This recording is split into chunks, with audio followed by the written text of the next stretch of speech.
A television crew set out to destroy a pickup truck.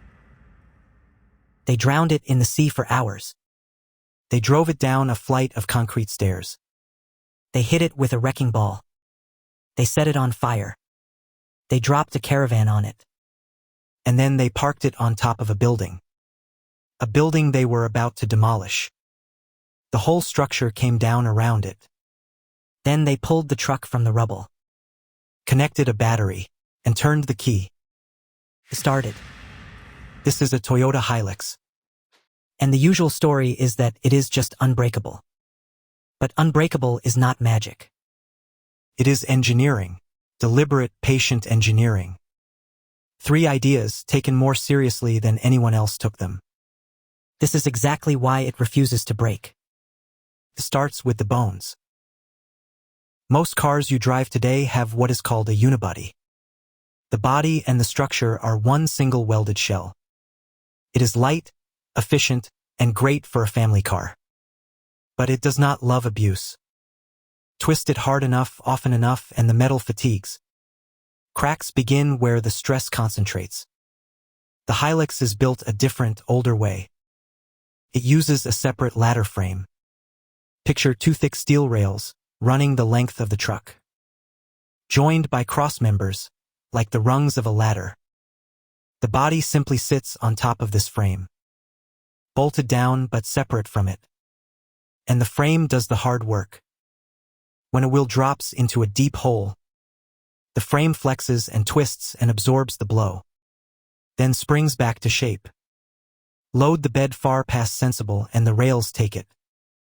It is designed to be loaded, slammed, and overloaded. Again and again for decades. There is another quiet advantage. If one part is damaged, the body and frame come apart. You can repair or replace a section instead of scrapping the car. This is why real trucks and serious off-roaders still use it. It is heavier. It is old-fashioned. And for survival, it is exactly right. But a strong skeleton is only the start. Because the part that really makes the legend is the heart. The Hilux became famous for its engines, especially its diesels. And the secret is a principle engineers call understressing. Here is the idea. You can take an engine and tune it for maximum power. Squeeze every last horsepower out of it. It will be thrilling, and it will wear out faster. Or you can do the opposite. Build a tough engine, then ask it to make modest power. Now every part is working far below its limit. The pistons, the bearings, the pumps. All loafing all day, never strained. An understressed engine barely notices the work. So it simply keeps going. Toyota built these motors with huge margins. Thick castings, simple, proven designs. Mechanical fuel systems that need no electricity to run. Older diesels here have no spark plugs and no ignition system to fail. They will even tolerate poor, dirty fuel that would choke a fussier engine. Cooled generously, lubricated generously. Nothing clever, nothing fragile. Just overbuilt iron doing easy work. It is why these engines cross hundreds of thousands of miles. Why so many pass 1,000,000 kilometers and keep running. Owners report motors still healthy after decades of daily abuse. The body rusts, the seats wear through, the paint fades. And the engine just refuses to quit. That is not luck. It is margin designed in on purpose. An engine that is never pushed hard, almost never breaks. Toyota refined these designs over many generations. Each new diesel a little stronger, a little more efficient. But always built on the same stubborn idea. Strength first, power second, always in that order. Some of these engines became legends in their own right. Mechanics across the world know them by heart. They know which ones will run almost forever with basic care.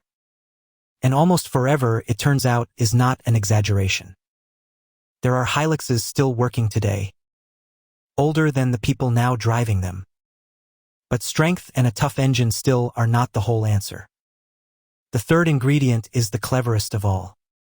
And it sounds completely backwards. The third ingredient is simplicity. While rivals added complexity, the Hilux stayed plain. Fewer sensors, fewer computers, fewer things to fail. And this is the part people misunderstand. Simplicity is not cheapness. Simplicity is a survival strategy. Think about where this truck actually lives. Deserts, jungles, mountains, war zones, farms. Thousands of miles from the nearest dealer. Out there, a complex part is a liability. If it has a rare electronic module and it fails, the truck is finished until a new one is flown in. But a simple mechanical truck can be fixed with hand tools by an ordinary mechanic. With parts that exist on every continent. A Hilux can be kept alive almost anywhere on Earth. A mechanic in a remote village has likely fixed one before. The parts are everywhere. The knowledge is everywhere. And that changes everything. Because it means people can trust it with their lives. Aid agencies, doctors, explorers, farmers. When failure is simply not an option, they choose the same truck. Not because it is the fastest or the most comfortable. Not because it is luxurious. It usually is not. But because it always starts in the morning. There is a saying among the people who rely on them. If you absolutely have to get back, take the Toyota. And that trust did not come from a brochure. It was earned the hard way in the most extreme places on the planet. And ordinary owners test it harder than any laboratory could. They skip oil changes that should never be skipped. They load a 1-ton truck with 2 tons of cargo. They run it on bad fuel on broken roads through deep water. They ignore the warning lights and just keep driving. A pampered car would protest and then give up. The Hilux files a silent complaint and keeps working. It tolerates the neglect that real life hands it. Because it was designed from the start to be abused. Most machines are built for the perfect owner. This one was built for the real one. Now consider where this truck has actually been. A team drove 2 Hilux pickups to the magnetic North Pole. Across shifting sea ice, in brutal cold, where almost no wheeled vehicle had gone before. They were modified, yes, but the bones were standard. Another was driven high up the side of an active volcano. Close to the very edge of an erupting crater. Over loose ash and rock that would strand most vehicles. Hiluxes have crossed the emptiest deserts on Earth. Baking heat, deep sand, no help for hundreds of miles. They have forded rivers and climbed rough mountain tracks. They sit outside research stations near the frozen poles. They haul water, crops, and families across Africa and Asia. In countless places, it is not a lifestyle choice. It is the one vehicle that has to work every day. And then there was the television test. The one from the start of the story. The sea, the stairs, the wrecking ball, the fire. A building brought down on top of it. After every single ordeal with only basic tools, the same battered truck started and drove. No special preparation, no hidden tricks. Just a normal, well-worn Hilux. They tried again with even bigger ideas and still it came back. It became, on live television, a legend. Millions watched a truck shrug off things that flatten normal cars. But the engineers were not surprised at all.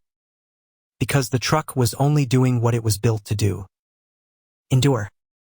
Every expedition, every torture test pointed at the same lesson. The abuse changes. The result does not. And the reason it endures connects to something much bigger. A whole philosophy from the company that built it. Reliability like this has a powerful side effect. It spreads. Word travels fast among the people who depend on a vehicle. A farmer tells a farmer. A driver tells a driver. And slowly the Hilux became a default. The vehicle you choose when you simply cannot afford to be let down. It went everywhere people needed to move loads and survive. Across continents where roads barely exist. It became one of the best-selling vehicles in entire regions. Not through flashy advertising, but through decades of quietly never failing. Its used value tells the same story, in plain numbers. A high-mileage Hilux can still command a surprisingly strong price. In some markets, a good used one holds value for years, because buyers everywhere know the simple truth. A worn Hilux probably has many years of work left in it. A clapped-out rival is just scrap with a steering wheel. Reliability, in the end, becomes worth real money. Trust, it turns out, has a resale price. And all of it traces back to one company's quiet obsession. Toyota built its entire reputation on one idea. Make it reliable, then make it more reliable. It comes from their way of building things. A relentless system of small, constant improvements. Find a weakness, fix it, repeat, forever.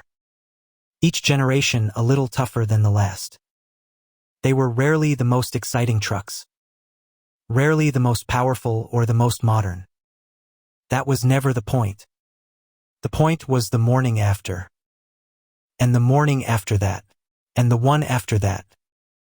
Engineers were trusted to overbuild, not to cut corners.